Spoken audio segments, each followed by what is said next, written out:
오늘은 하모스의 마태복음 하면서 12장의 후반부, 하모스의 마태복음 교재에서는 230페이지 마지막 문단부터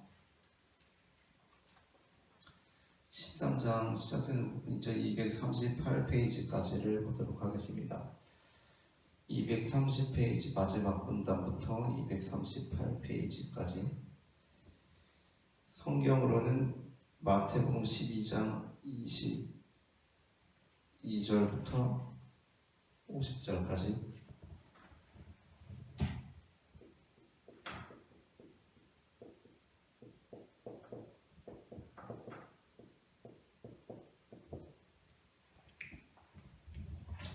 마태복음 12장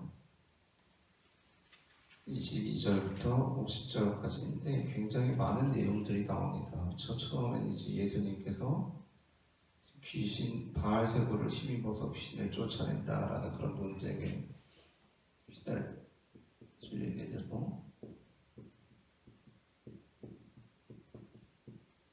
여기서 이제 예수님께서 성령을 모독하는 죄에 대해서 말씀하시죠.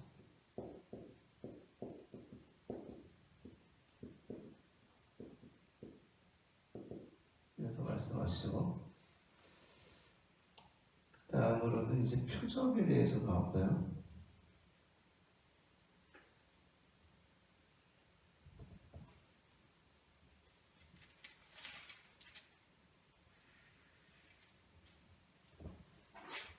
표적에 대해서 나옵니다.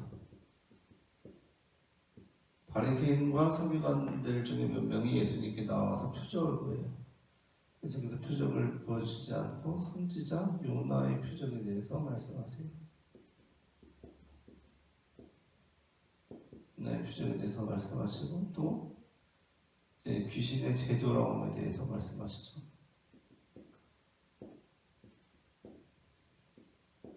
마지막으로 예수님의 가족들이 나옵니다. 예수님께서 뜻대로 행하는 자에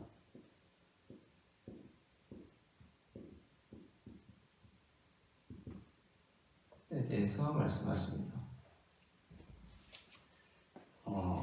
굉장히 난해한 구절들이 많은 본문이에요.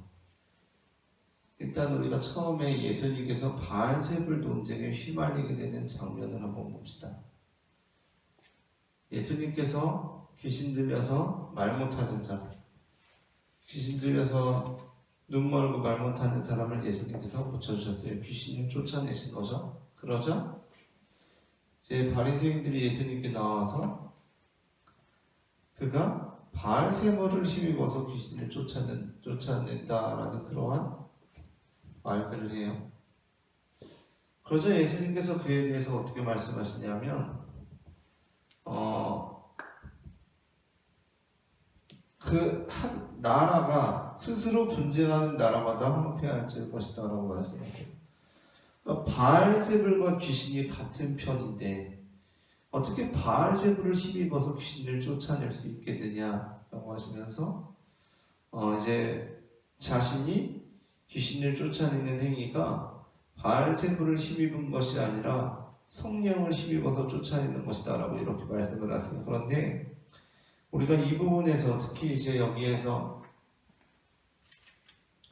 37절까지 나오는 부분을 우리가 여기를 정말 유의해서 읽고 넘어가야 됩니다. 여기 정말 유의해야 될 부분이 있어요. 뭐냐면 지금 예수님께서 이 말씀을 하시는 거는 이걸 이제 우리가 그 의도를 잘 파악해야 돼요. 예수님께서 이 말씀을 하시는 것은 지금 예수님께서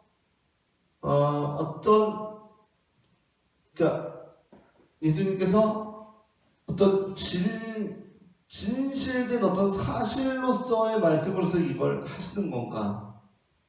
아니면 이 전체 말씀을 통해서 예수님께서 의도하시는 것이 무엇인가를 우리가 파악해야 된다는 거예요. 왜냐하면 여기에서 이제 되게 어려운 부분들이 나오는 게 바로 성령을 모독하는 죄거든요.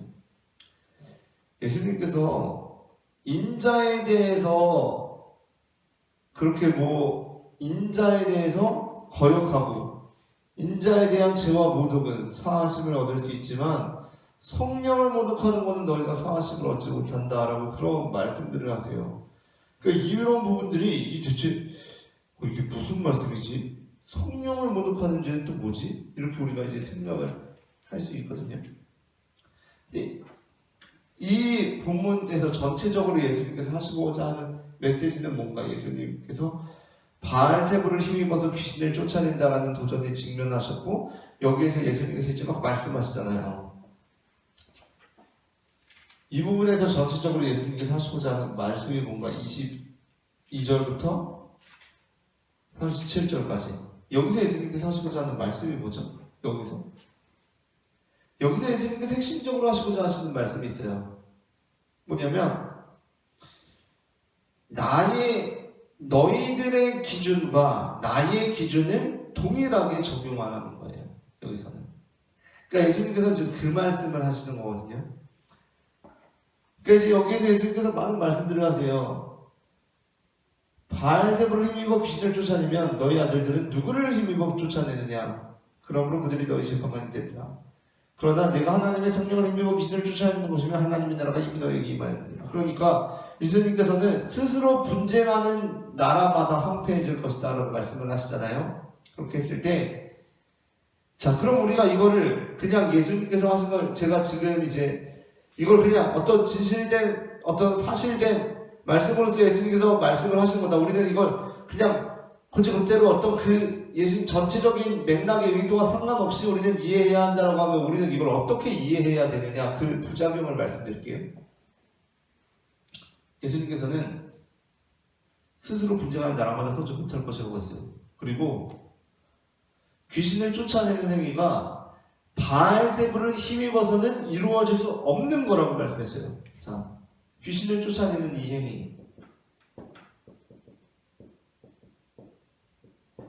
행위는 아예 바알세불을 힘입어서 이루어질 수 있는 일이에요? 아예 이거 자체를 부정하고 계신다고 예수님께서. 이걸 이렇게 이루어질 수 없다라고 말씀을 하세요. 그럼 어떻게 벌어질 수 있다고 말씀하세요, 예수님께서는? 그러니까 이건 아예 불가능 예수님께서 말씀하시는 거예요. 문자적으로 보면 이걸 어떤 예수님께서 사실적으로 이렇게 말씀하신 걸로 보면. 근데 그렇게 되면 어떤 부작용이 벌어지느냐? 예수님 당시에도 여기에 예수님의 말씀에서 드러나는 것처럼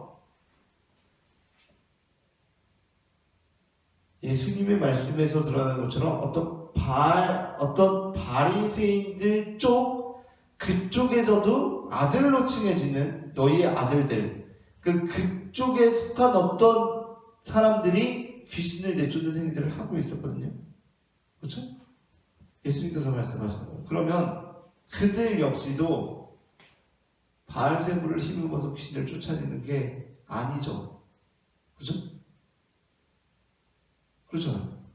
바알세불을 힘입어서 귀신을 쫓아내는 게 아니에요. 그들 역시도. 그러면 바리새인들도 어떻게 되는 거예요? 그들도 하나님의 성령을 힘입어서 사역을 하고 있는 꼴이 되는 거예요. 뭐냐면 자 요거 자체가 이 열매 자체로 나무가 판단되죠. 나무가 판단됩니다. 또 뭐 바꿔도 상관없는데 나무 자체로 열매가 판단돼요. 그러니까 이거 자체로 이게 판단되는 거예요. 이게 판단되는 거예요. 이게 예수님께서 지금 그렇게 말씀하시잖아요. 이걸로 벌어질 수 없다라고 말씀을 하시는 거면 바리새인들도 그들도 그들의 정당성을 얻는 꼴이 되어버린다고요. 그러니까 예수님께서는 지금 그런 말씀을 하시는 게 아니에요. 이 본문을 우리는 그렇게 읽으면 안 된다고 말씀을 드리는 거예요. 이 본문을 그럼 어떻게 읽어야 돼요? 예수님께서는 이 본문의 전체적인 의도 이 본문에서 예수님께서 이런저런 말씀들을 하시는데 이 전체 의도가 뭐예요? 제 의도가 뭐죠? 정말 여기에서 33절에서 나무도 좋다 하면 열매도 좋다든지 열매도 좋다 하면 나무도 좋다든지 그런 식으로 해라 라고 하시니까 이게 좋으면 무조건 이것도 좋다고 봐야 되는 거예요? 그럼 예수님께서도 귀신을 내쫓는 행위를 하시는데 바알세불을 힘입어서 할 수는 없고 이거 하는 거니까 성령님을 힘입어서 하는 거면 바리새인들도 똑같이 이거 하니까 성령님을 힘입어서 하는 꼴이 되잖아요. 그런 말씀을 하시는 게 예수님께서는 그런 말씀을 하시는 게 아니라 지금 무슨 말씀을 하시는 거예요? 너희가 너희 스스로 갖고 있는 기준을 나에게 똑같이 적용하라고 예수님께서 말씀하고 계신 거죠. 지금 바리새인들이 지금 하고 있는 행위가 뭐예요? 자신들이 하는 행위에 있어서는 다른 기준을 적용하고 예수님께서 하는 행위에 대해서는 다른 기준을 적용하잖아요. 자기들이 귀신을 내쫓는 건 성령을 힘입어 하는 거예요. 근데 예수님이 귀신을 내쫓으면 뭐예요? 그거는 바알세불을 힘입어서 하는 거예요. 그러니까 예수님께서 지금 이 부분에서 하시는 말씀은 뭐냐면, 이 부분에서 이제 여러 가지 말씀들을 하시면서 하는 건 뭐냐면, 너희들의 기준을 나에게도 똑같이 적용해야 될 거다 라고 예수님께서는 말씀하고 계신 거죠. 그들의 행위들을 긍정하는 것이 아니라 예수님께서는 요구하고 계신 거예요. 너희들이 가지고 있는 기준을 나에게도 똑같이 적용해라 라고 예수님께서 요구하고 계신 거예요. 그 맥락 안에서 이 본문을 읽어야 돼요. 그게 아니면 여기는 난해한 구절들이 너무나도 많아요. 여기서 정말로 그거를 유의하면서 이 본문을 읽어야 예수님께서는 지금 이 말씀을 하시는 이 긴 말씀을 하시는 의도가 뭐다? 너희들의 기준과 나에 대한 기준을 너희가 동일하게 적용해라 라고 요구하고 계신 거예요. 우리가 바로 지난주에 같이 나누었던 것처럼 우리가 하는 착각이죠. 우리 역시 바리새인들과 똑같은 착각을 한다고요. 우리가 지난번에 안식일에 대한 거 나누면서 했던 것이 바로 그거예요. 지난 12장 전반부 하면서 뭐예요? 기독교를 믿는 우리하고 다른 종교를 믿는 다른 종교하고를 다른 기준으로 제시해서 본다는 거예요. 그렇게 되면 착각에 빠지는 거예요. 그렇게 되면 착각에 빠지는 거예요. 예수님께서 요구하고 계신 건 뭐냐면 너희들이 가지고 있는 기준과 나에 대한 기준을 동일하게 해야 된다라고 예수님께서 요구를 하고 계신 거예요. 그렇게 말씀을 하시고 나서 그러자 어떤 일이 벌어지냐면 바리새인들과 서기관들 중에 몇 명이 예수님께 표적을 구합니다. 이게 이제 복음서에서 계속해서 등장하고 있는 대목인데 뭐냐면 표적을 구하는 자들이 나타나요. 물론 예수님께 예수님 저 고쳐주세요. 다윗의 자손 예수여 우리를 구원해 주소서라고 하는 자들이 있습니다. 그때 예수님께서는 그들을 가셔서 고쳐주시기도 하세요. 그런데 표적을 구하는 자들이 나오는 경우가 있거든요. 그리고 심지어 오늘 본문에서처럼 이미 바로 직전에 표적이 나타났는데 불구하고 거기에 시비를 걸더니 바로 다음에 또 표적을 구하는, 말 그대로 표적을 구하는, 요한복음에 보면 오병이어의 이적을 체험하고 또 와서 오병이어의 이적을 요구하는 그런 자들이 나타났을 때 예수님께서 행하시는 것은 무엇인가? 표적을 보여주지 않는다는 겁니다. 예수님께서는 표적을 구한 자들에게 표적을 보여주지 않으세요. 자, 그 다음에 이제 39절부터 나오는 부분인데 이 부분에 대해서 하워스가 말하고 있는 부분을 한번 봅시다. 234페이지 마지막 문단이에요. 여기 보면 서기관들과 바리새인들과 마찬가지로 우리는 필사적으로 표적을 바란다. 표적을 구하는 사람들은 틀림없이 예수님께서 보지 못하는 자들을 고치시고 저는 자들을 걷게 하시고 나병 자들을 깨끗하게 하시고 듣지 못하는 자들의 청력을 회복시키시고 죽은 자들을 일으키시고 가난한 자들에게 좋은 소식을 가져오심을 들었다. 그런데도 그들은 여전히 표적을 바란다. 급기야 나중에는 예수님께 하늘로부터 오는 표적을 보여달라고 구할 것이다. 마태복음을 따라 여기까지 온 우리 역시 표적을 요구하는 그들에게 공감할 수밖에 없다고 고백해야만 한다. 예수님께서는 자신을 따르려는 사람들에게 많은 것을 요구하신다. 따라서 그들에게 약간의 보험이 주어지는 것이 그렇게 비합리적으로 보이지만은 않는다. 하지만 우리는 마귀도 광야에서 예수님께 표적을 구했던 것을 기억해야만 한다. 하고 하워스가 하고 있어요. 그렇죠. 이 부분은 어떠한 부분하고 연결되냐면 마귀가 예수님을 광야에서 시험했던 장면과 연결되고 그렇게 연결된다고 할 때 요한복음 6장에서 오병이어의 이적을 체험한 자들이 다시 예수님께 나와서 오병이어의 이적을 베풀어 달라고 하는 그 장면과도 연결이 될 수가 있는 거예요. 예수님께서는 표적을 구하는 자들에게 표적을 주시지 않죠. 그런데 여기에서 아주 특징적인 것이 있습니다. 오늘은 이제 이것까지만 하려고 하는데요.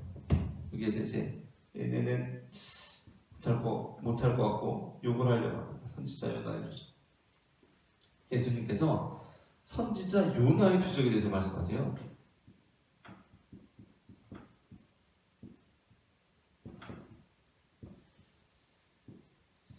여러분, 예수님께서는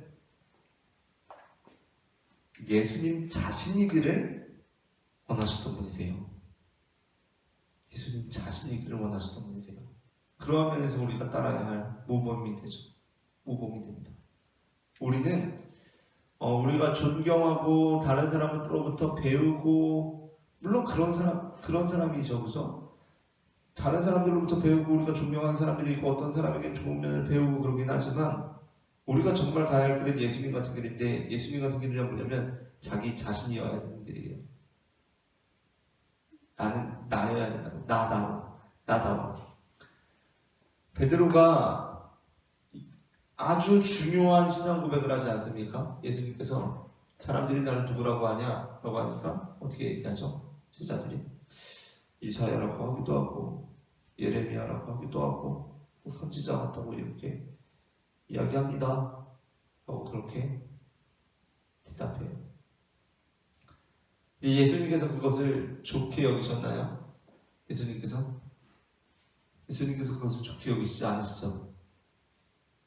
예수님께서 그것을 좋게 여기시지 않으시고, 그렇다면 너희는 나를 누구라고 하느냐? 라고 하니까 주는 그리스도시요 살아계신 하나님의 아들입니다. 라고 그렇게 베드로가 예수님께 신앙 고백을 합니다.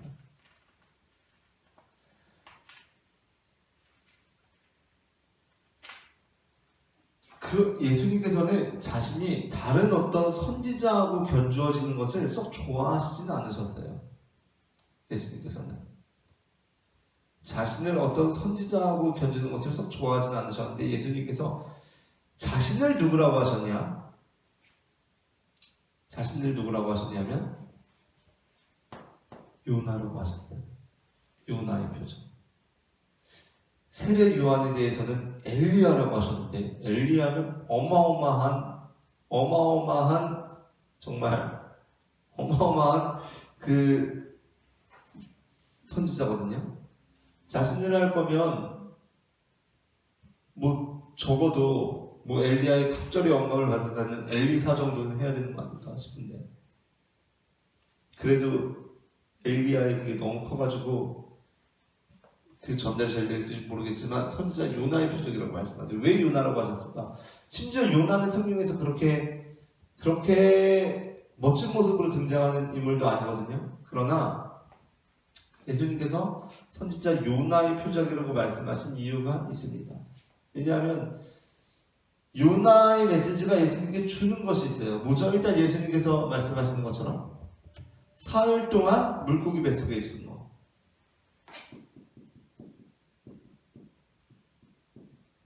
사흘 동안 요나가 물고기 뱃속에 들어갑니다. 그래서 다시 나오죠. 그게 바로 예수님의 무엇을 의미할까요?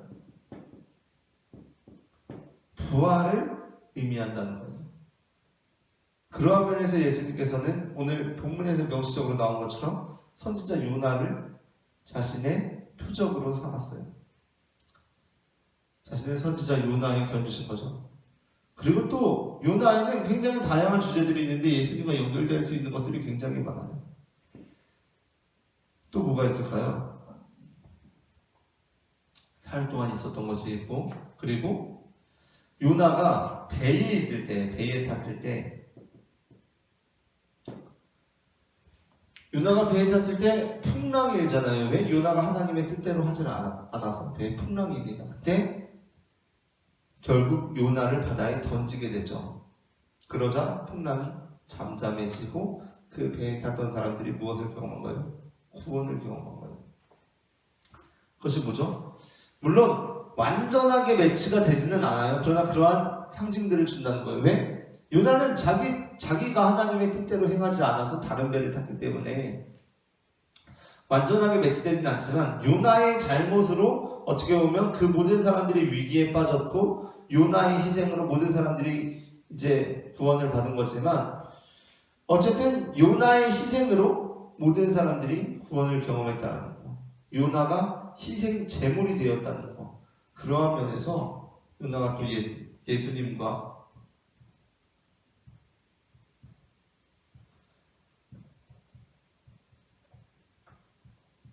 연결될 수 있는 부분이 있을 수 있겠죠. 그리고 또 뭐가 있을까요? 그리고 또 하나님께서 하나님의 뜻이 있는데 요나가 하나님의 뜻을 따르질 않고 다른 길로 가버려요. 다른 길로 가버립니다. 거기에서 요나와 하나님의 뜻이 갖는 갈등이 있어요. 갈등. 그렇죠? 요나와 하나님의 뜻이 갖는 갈등이 있어요. 그것이 무엇과 연결될 수 있을까요? 겟세마네 기도예요. 물론 저 같은 경우는 겟세마네 기도를 그렇게 겟세마네 기도를 조금 다르게 이해하긴 하지만 어쨌든 그러한 갈등이 있을 때 그러한 갈등이 바로 겟세마네에서 표출되죠. 하나님의 뜻과 요나의 생각이 다른 거예요. 하나님의 뜻과 예수님의 생각이 다르죠. 그러나 예수님께서는 하나님의 뜻을 수용하신 거고 요나는 그게 아니라 다른 길로 아예 가버리는 거죠. 물론 그러한 부분에서 다른 면들이 있지만 상징적으로 나타나는 부분이 있다는 거예요. 그리고 결국에는 뭐예요? 요나의 선포를 통하여서 니느웨 사람들이 회개하고 구원을 받잖아요. 그렇죠? 니느웨 사람들이 회개하고 구원을 받습니다. 이러한 면에서 선지자 요나의 표적을 예수님께서 말씀하시면서 여러 가지 상징들을 나타내고 있다. 요나는 이렇게 다양한 면에서 예수님의 어떤 삶 전체에 대한 상징들을 담고 있는 다른 예언자가 있을 수 있을까를 생각할 수 없을 만큼 물론 요나라는 선지자 자체는 구약 성경에서 찾아보기 드물 정도로 굉장히 문제적인 인물이지만 선지자로서 문제적인 인물이지만 그럼에도 불구하고 그의 어떠한 그러한 삶 전체가 예수님의 삶을 나타내는 상징들을 담고 있는 도구가 될 수가 있었다는 겁니다. 요나라는 인물. 그런 면에서 생각해보면 우리 역시도 마찬가지가 아닐까 그런 생각이 들어요. 우리의 삶이 비록 완전하지는 않을지 모르지만 우리의 삶이 예수님을 나타내는 삶이 될 수 있겠다라는 생각을 하게 되면서 오늘은 여기까지 하도록 하겠습니다. 감사합니다.